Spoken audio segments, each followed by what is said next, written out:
if you have any constructive critiques, especially negative ones, about this game that we're working on, please go ahead and leave it in the comments below. You can also email us, GameSoupLP@gmail.com, if you want to do it privately. And we would really appreciate any kind of feedback that you have at all. Welcome to the third devlog for game number 3. We are GameSoup. My name is Ed. My name's Joe. So we're going to be taking a look at what we've been doing for the past several months. It's been quite a while. We've got a lot of new assets, a lot of new art, and some new mechanics to show you. And real quick, before we even get started, I'm just going to go ahead and change the tile set to that tile one. sets. So yeah, that is one major thing. We have some, at the very least for now, temporary tile sets that we have for each area of the game, and this is the Sky Zone tile set. So at this point, we're essentially working on a vertical slice of the game. We're past the planning point. You could plan forever, but we had to move on at some point. So we're past the planning point of the game, and we're past devising methods of creating art. We're past a lot of that part, and we're past a lot of the testing that we were doing initially with code, and we're starting to make some things that are going to be final in the game. So what we're doing is we're making a vertical slice, and essentially what the vertical slice of the game is the tutorial zone of the game. We thought that would be enough to get an idea of how the game plays and to give us something to work off of. Mm-hmm. Something strong to work off of. You know, ideally a vertical slice encompasses all the mechanics that you're going to have for the duration of the game, basically. Right. So, and our tutorial is basically going to have almost all of those things. It's going to have, yeah, a good chunk of it.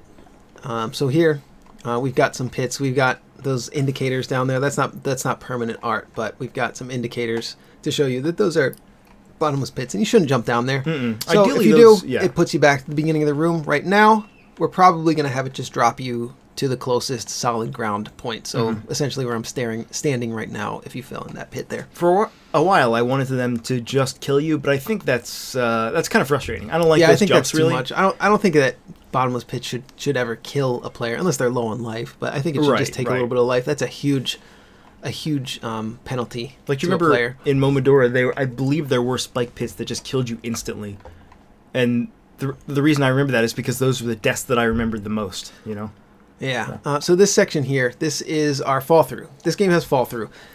Like one of our previous games, Infernal Racket. And what we learned from that game was that a lot of people don't know how to fall through. What we learned from feedback from the game and from watching players play the game, they couldn't figure out how to fall through it. And I guess a lot of players have not played games that have fall through before, or they just couldn't figure out how to do it, and it's integral to the game. You can't even navigate it properly without knowing how to fall through. So we learned that lesson, and it's not to say that people that haven't done that, they just don't understand. It's not like they're stupid or anything, or not like we're stupid. No, we just something we have to present. It's just it's something that you have to be a little bit more blunt about. We learned, which was a lesson that we learned. So how we're going to do it here is we're thinking what we're going to do is we're going to have one of our NPC characters jump up here, and then they're going to go onto this platform and fall through, like they're trying to get away from you, or you just watch them traversing the environment as if they're going along their daily business. Right. And it'll be something fall through. in universe. It's not just going to be a text box that pops up and says, "Hey,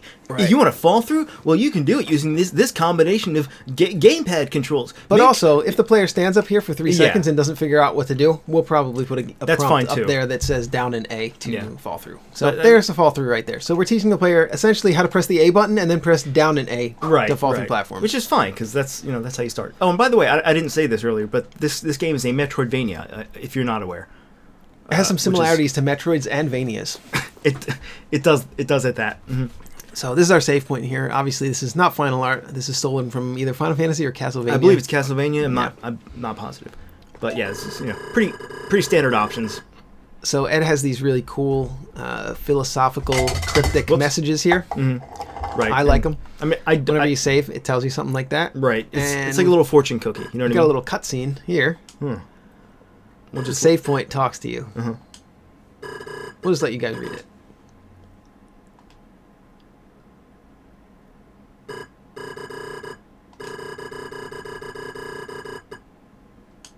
This may or may not be important to the lore of the story of the game. Who knows?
So obviously it's missing some of the, I guess, the flourishes and the decoration of things like music and adjustable text, speed, and effects.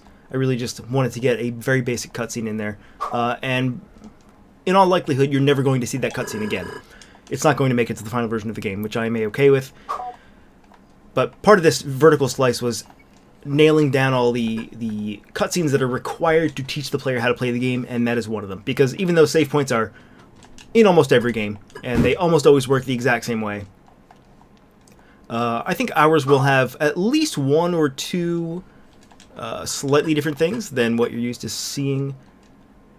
So I wanted to make a point to have that be a specific event rather than just something that you're supposed to stumble upon. Yeah.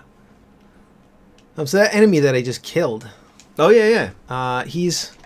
He's not going to have both of these attacks in the final game. Right. That is his. He's just gonna do that straight shot. But that grenade looking shot that explodes into multiple little bullets, we're probably gonna have something similar to that in the game, but it's not gonna be in the tutorial zone. It's right. too difficult to dodge. It's too hard to figure out for a player that's just getting into the game.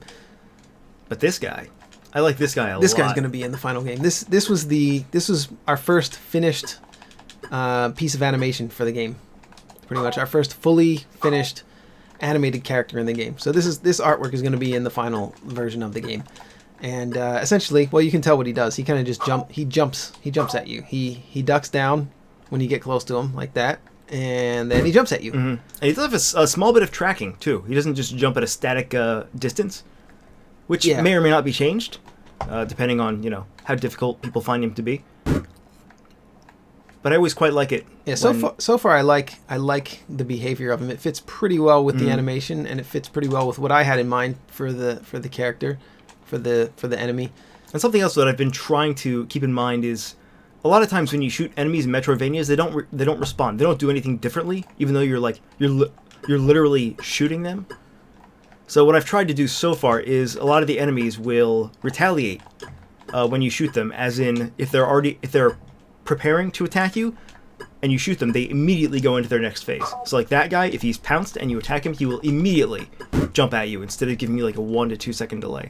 Just something that keeps the combat dynamic so that you're not just constantly, it's easy to pick off guys from a distance, but it's much more difficult to do so when they're actually attacking you. You know what I mean?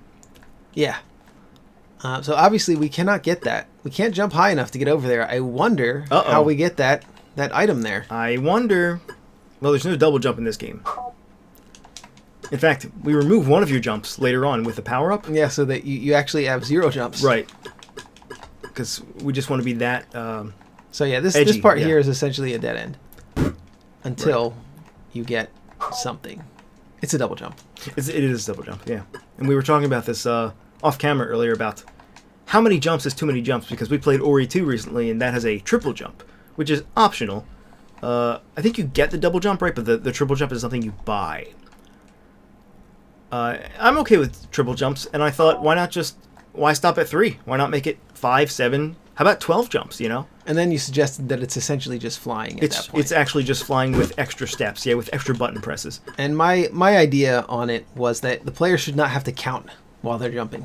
They shouldn't have to count how many times they're jumping. I think you can fairly easily count to 3. 1, 2, 3 jumps. But once you get to 4 or more, you're probably at that point starting to count your jumps while you're playing the game, and that takes up extra brain cycles to do, and it doesn't. Yeah, I don't think it feels as good as having a triple jump or just letting the player fly. At some point, you should just let the player fly. Yeah, at that point, I think a triple jump is about the limit for that, where it's just before flying. So maybe we'll see a triple jump. Who knows? And there are ways that we could gate access to certain areas using a triple jump. Right. Probably. Yeah, go ahead. No, I was just going to probably our main philosophy for this game, which is, as it should be with most Metroidvanias, is that most things are not gated off, except for very specific parts of the story and the environments, But for the most part, you can pretty much from the beginning go anywhere in the game that you need to, So the last thing we want to do is, and especially like a lot of Metroidvanias gate things off the exact same way as every other Metroidvania. So speaking of gating, right, and speaking of really exciting moments, it's a thing. There we go. We got something called a double jump. Right. So speaking of gating, this is exactly how every room since the beginning of time has been set up to give you a double jump. Pretty much. Yep, you can't get out of here without double jumping. So you're pretty much just forced to collect whatever power-up it is before you're allowed to leave. And that's really, that's the way to do it, you know? That really is. No text required. If you can convey ideas through level design alone, that is the best way to do it. And it's not broken, so we're not going to try to fix it. So here we can get one of these money caches here. We call them Treasure cache. Treasure chest. Treasure cache. So these clouds here that we're standing on, these are pretty much final art. The colors might change a little bit. Right. They might change a little bit, but for the most part, that's final art. And up to this point, a lot of the game has not been final art. Like the tile sets that we're running on, and these X's obviously aren't final art. Actually, I can explain these X's here. In order to make a full tile set that works in any kind of combination, any kind of situation, you need to draw 47 tiles. Yeah, no way. That's a 47 tile set. It's a lot of work to do. If it's going to be in the final game, it's worth it.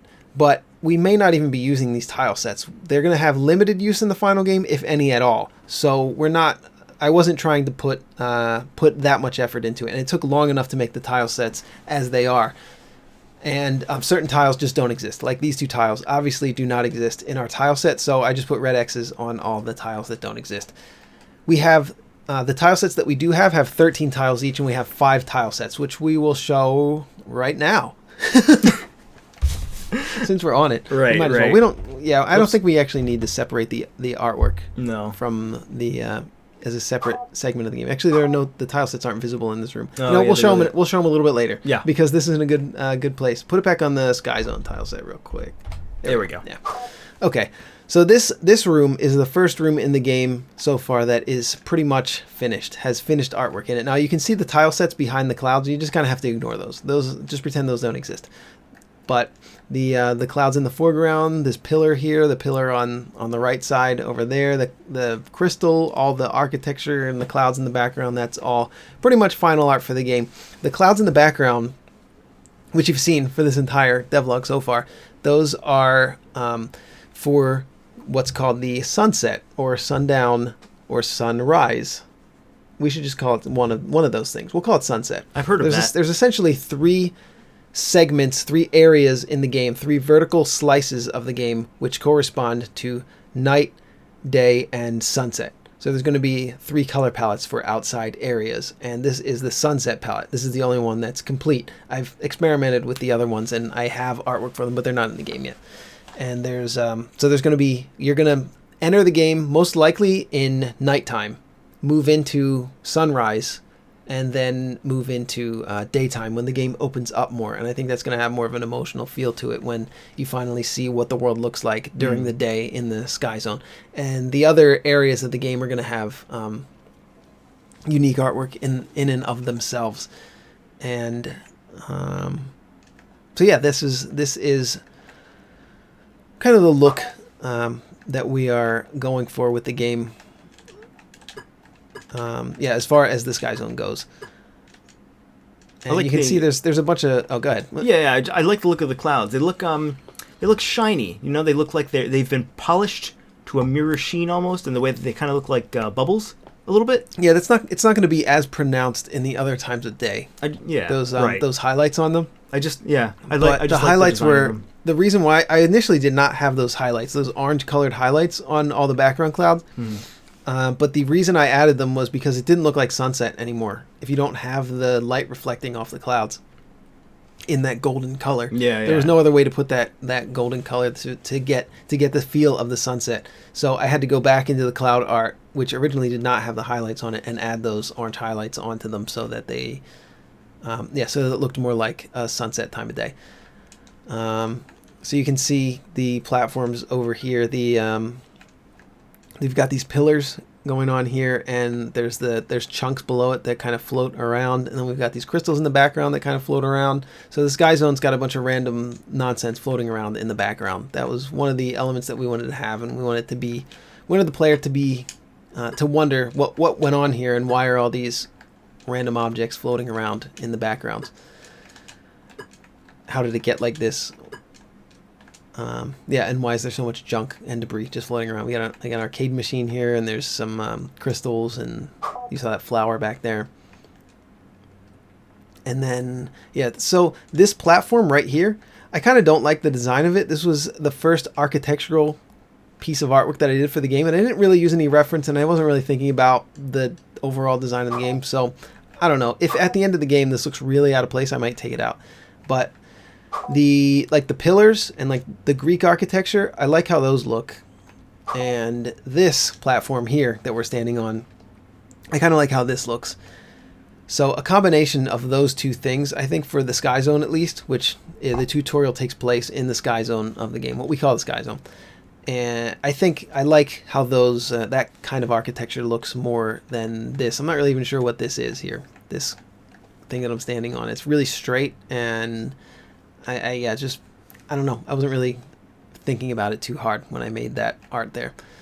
So this is our second fully finished animated character in the game that we've got so far. He's a floating bird. I mean, I guess he's kind of got wings. He doesn't, but he's a bird. But he doesn't use his wings to fly. He just floats at you. Right, and that's I like that a lot.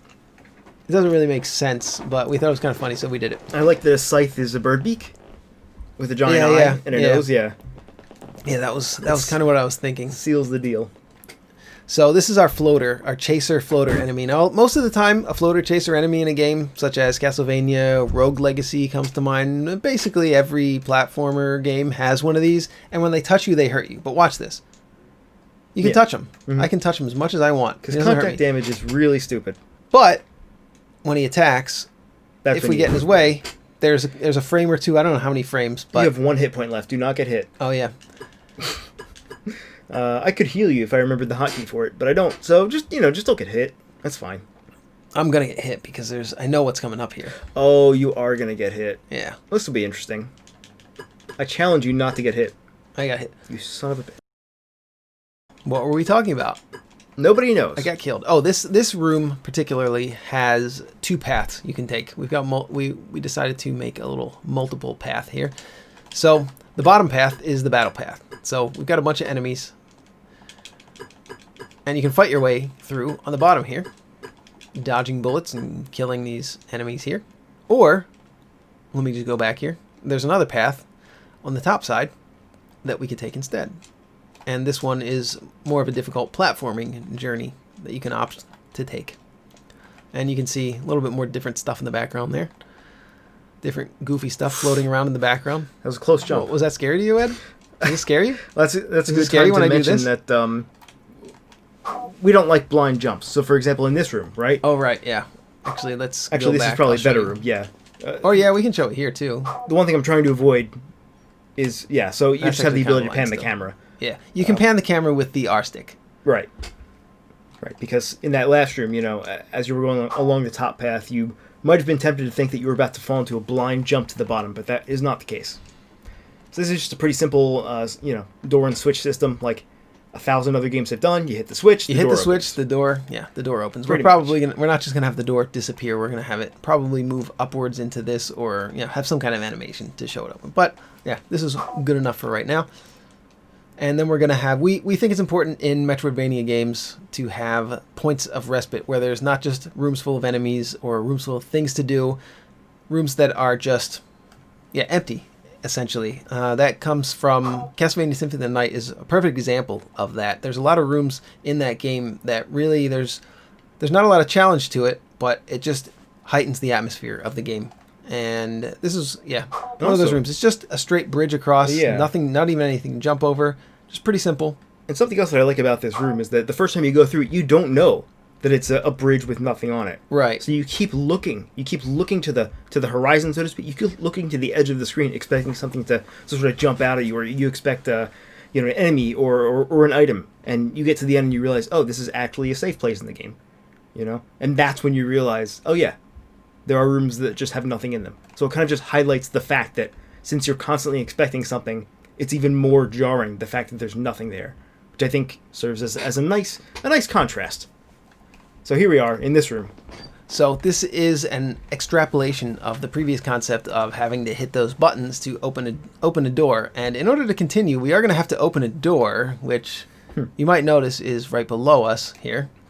And the way that we do it is going to be a little bit difficult if we're trying to hit these while we are running. So here we're going to teach the player, probably with a prompter with a character coming on screen. Probably, I don't know. Actually, I don't know exactly how we're going to do it yet. But we're going to teach the player how to use fixed shot.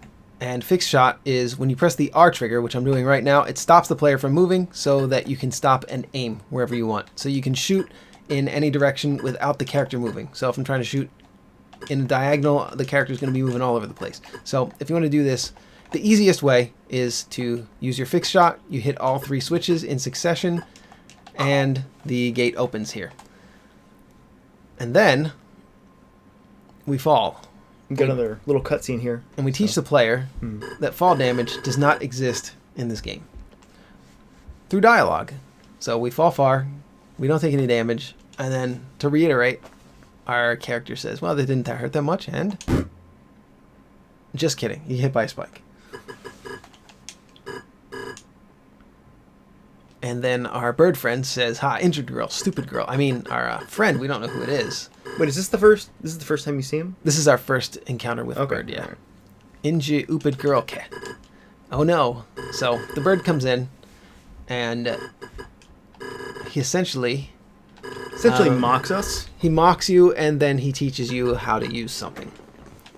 So we're going to see that happen in a second here. Yeah, the fact that we fall on the spike is important to the lesson of this cutscene. Like, this is not just a random cutscene. This is to teach you a mechanic of the game, which for most players will be fairly straightforward, but it's worth mentioning.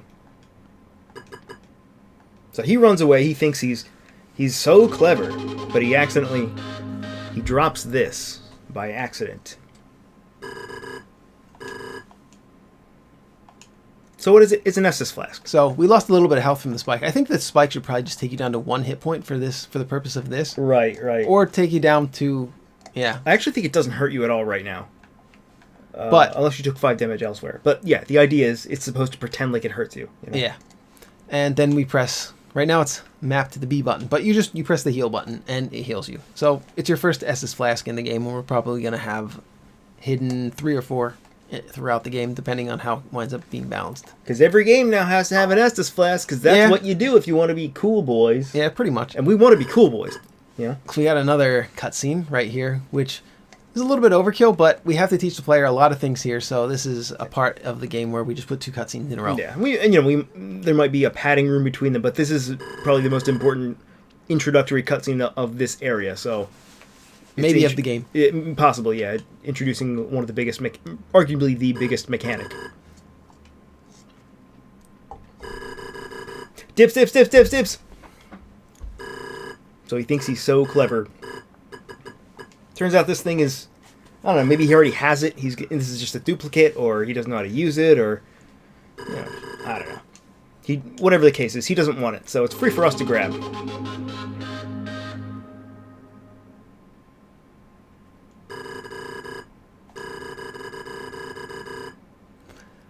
So we called it, well, Resonance Grid. It's definitely not going to be called that in the final version of the game. It might be called something grid, but socket the grid with any ability stones you come across. View the board anytime with the inventory button. Change its configuration by interacting with it. So we're essentially going to teach the player how to use the Resonance Grid, or the grid system. Which we did show last time. So if you remember from our last devlog. Oh, we did show that? We did. Oh, okay. Well, we can show it again. Sure.